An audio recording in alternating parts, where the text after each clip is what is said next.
Haaya asirratti yaada qabna jechuudha.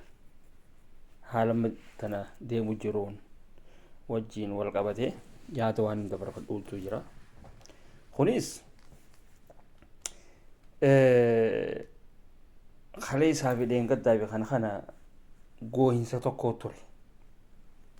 Dallaalonni warroottan hashiishaa fi waan adda addaatiin deemu kun qabamanii mana hidhaa keessa seenanii murtii du'aa ofirratti murteessisanii haadhaa fi abbaa isaanii boochisuu irratti waan hin dabarsadhuutu jira. Gaafa biyya Saawudiidhaa dhufanii hojiidhaa fi kana eegalan hojii barbaadatan namticha kana himatan. Hassan kana himatan pirezidaantii Somaaleedhaa kana. Gaafa rakkoodhaa Abiyyi Ahmad himatan. Gaafa waltajjiidhaa imbaasii Itoophiyaatti dhaqan. Muktaar Kadir Faabira. Waan intarneerra kaasee jira. Viidiyoo kaleessa deemaa turte. Dallaalonni sun warroottan silaa murtiin du'aa itti murtooyte suni warra xiqqishoo takkallee mataa isaaniitti irraa rifaatuu hin qabne. Warra sagalee jirtuu tan akkanumatti dabarfatu turan hundi isaanii. Garuu wanni garaa nama nyaata haadhotiilee isaanii abbootiilee isaanii santu garaa nama nyaata. Dallaalonni sun akka waan numaatu hojjetee waa hunda hoggumata akkatti achi darbatee maallaqaa fi kana maallaqa gurguddaa achi darbateetitti nama numaatu akka waan gartanii duuti sunis gartee du'aatti hin fakkaanne tabooda achiin hara ganda isaanii san dhaqanii waan silaa hojjetan san dhaqanii sanirra kufanii fakkaattee jechuudha. Maaliif namni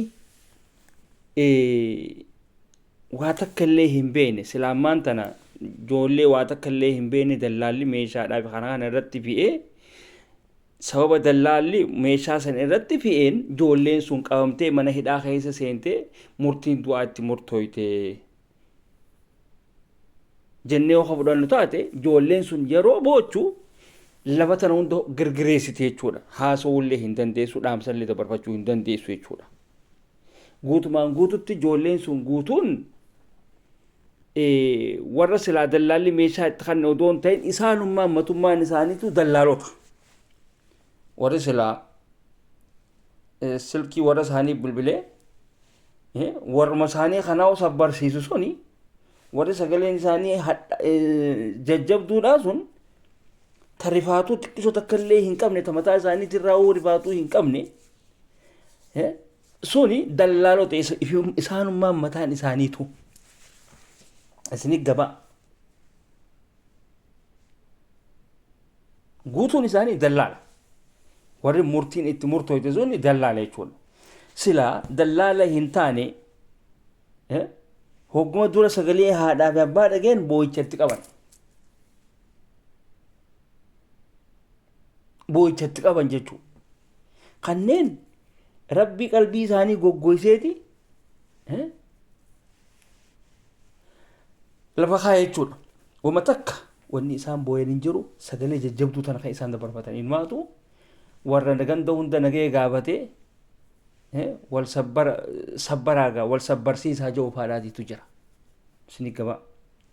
Asirratti viidiyoon takka ol baate takka harkeetiin jira. Tan mootummaa Itoophiyaadhaatitu waan kana mallatteessee imbaasiidhaan dhufee mallatteessee waan jedhamaatti jira. Namni gaafa hojjetee achi keessa jiru Somaalee eegee himatee gaafa rakkoon irra geesse Itoophiyaadha himata. Itoophiyaa himannaan wanni isaan godhan gaa hoottaa gaaboo. Uummanni keessan kan waraqaa hin qabne kun akkanatti badii kanaa irratti garreeti tanaa jecha hojiisuudhaa deemna. Kanaafuu irra mallatteessa dhufanii irra mallatteessan jechuudha. Isaaniifis hojiidha. Biizinasamu imbaasiidhaafis. Waan irratti walii galanii jira. Mootummaan Suudiidhaan ni gargaara. Gargaaruudhaaf warri isaanii san bira jiraachuudha qaban. warri isaanii san bira jiraachuudhaan namni kun nama waraqaa hin qabne nama eenyummaan isaanii hin beekamne jechuudha. Nama eenyummaan isaanii hin beekamne waan ta'aniif mootummaan maqaa Itoophiyaatiin dhaqee isaan san reefka isaanii san yookaan awwaalee jechuudha irratti mallatteesseeti awwaalee yookaan nama awwaalu itti godhanii achi kasitti maallaqa kan namu jira maallaqa san mootummaan ifii isaatii fudhate jechuudha. Silaa uummanni kun nama warra silaa waraqaa seeraa qabu silaa ta'anii dallaalonni kun silaa dallaala seera qabeessa silaa tahee waan fedhallee hojjetu wanjala fedhallee hojjetu murtiin du'aa yoo itti murtooyte warratti bilbilaniiti mootummaan haadhaa fi abbaa keetii bilbiladhu arraan tana si hojjiisuudhaa deemnaa jetteeni achi kasitti waan silaa godhamuudhaa deemu imbaasiirraan gama warraa wanni taasifamaa jira jechuudha. Gumaanis wanni ta'eefu wanni kan namaa ni jirti. Asirratti ni jirti hin jirtu. Uummanni kun gaafa dura seenan Somaalee himatanii qabaman murtiin du'aa itti murtooyte achi booda kan awwaalchaatii fi kana kanaaf bakka sanitti mul'atu akka isaan du'aniif irratti mallatteessu akka isaan jaansanitti uma isaan jaan isin hin jenna akka isaan jaansanitti maaliif ani hin beeku imbaasiin hojiin isii waan birooti waan taateef yookaan tunis keessa jiraatte waan hin beekneef badii nama tokko yoo biitii takka du'aa fi kana namarratti murteessite imbaasiitu mallatteessaa waan jaamaatti dhufe waan ta'eef waan hin dhageenyeef wanni kun naaf haare'a. Waan naaf haaree ta'eef asirratti gaa namni waraqaa hin qabne tokko ka duraan gaafa hojiirra ture Somaalee himatee gaafa immoo ta dhugaadhaa sun itti dhufte Itoophiyaadha jee waan waraqaa seeraa hin qabneef eenyummaan isaa waan hin beekamneef ilma abaluutti waan hin beekamneef akka lammii Itoophiyaa tokkotti imbaasiin Itoophiyaadhaa namni kun nama kiyya jechuudhaan irra mallatteessee gumaa isaa san fudhate jechuudha. Kana gaammaan tana namni keenya kan waan akkanaa kana mootummaan Itoophiyaa wanni ta'uu hin qabdu jee iyyu jechuudha. Duraanuu Somaalee himachaa jirtanii bara ammoo wannummaa mootummaa Itoophiyaa qaqqabataniif hin jiru bara. Mootummaa Itoophiyaa wanni qaqqabataniif hin jiru. Namni isin qabachuu qabdan mootummaa Somaaleedhaa ka isinummaa mootummaa Somaaleetii nuti Somaalee deettanii Somaalee himattan san jechuudha. Ta Somaaleen isin hin beekne. Ta uummanni Somaaleedhaa bal'aan isin hin beekne. Kan mootummaan Somaaleedhaa kun isin hin beekne nuti Somaaleedhaa jettanii Somaalee himattanii bara. Wanni isin himachuu qabdan Somaaleedha malee mootummaa Itoophiyaatii miti. Dhimma keessan keessa mootummaa Itoophiyaa wanni galchu hin jiru. Dhimma keessan keessa mootummaa Itoophiyaa wanni galchu yoo isin seera qabeessa taatan qofa.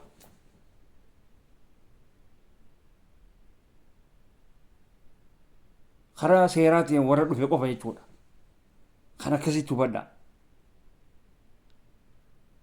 Gartanii?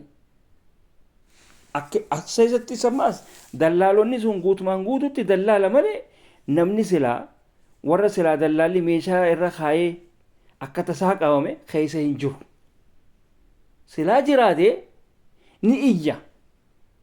Sagalee ol fuudheetti iyya. Ani dallaalaa miti dirqiidhaan waan ani hin beekne anarra kaayanii kanaaniin qabamee jeeti wanni ta'a jechuudha. Dallaalota waa dalagatee lafarraa qabu. Wayis biyya isaaniitti achi ergatee akka tasaa qabamee jechuudha. Ni nyaadhaman jechuudha. Warra akkasiiti. Kanaaf maal godhuu danda'a dubaa biyyiin? Muktaar Kadiir maal godhuu danda'u? Haa takka illee godhuu hin danda'u. Wanni inni godhuu danda'u gaafa isaan sun nuti Itoophiyaa jaan eega Itoophiyaa ta'an manni kun warra waa balleesse Itoophiyaadha jaanii koottaati irra mallattee isaati reefkee isaanii maallaqa hanqana isinii kanneenaati kaanis awwaalladhaati maallaqa isaanii isaan kana fudhadhaa gajaaniin maallaqa isaanii dhaqanii fudhatanii kaan biyya irraa hafan jechuudha dhumate yoo ta'es akkasi kanaaf jara keenya yeroo rakkoo qofa mootummaa Itoophiyaa qabachuudhaa miti yeroo nagee qabdanuu mootummaa Itoophiyaatti maxxanuun dirqama keessan jechuudha keessattuu warri biyya namaa jirtan. Hayi Somaalee himachaa wayitaatiire yoo hawaa balleessuu dhabu eenyu taanaan mootummaan biyya isaati keessatti nama waa balleessu hin dhiisu warra biyyaatu hin dhiisu abbuma fedhee hin dhiisu jechuudha. Biyya namaa dhuftanii waa balleessitanii iyyitan kawaan biyya qabdaniititti yaa kan hin qaanfattanii bara biyya namaa balleessuudhaan dhuftan malee yoom hojjechuudhaan dhuftanii isin biyya namaa najisuudhaan dhuftan malee yoom hojiidhaan dhuftan. Warrummaan biyya namaa balleesse eenyu isin warrummaan biyya namaa najise eenyu isiniiti warrummaan waan adda addaa dalgu eenyu isinimi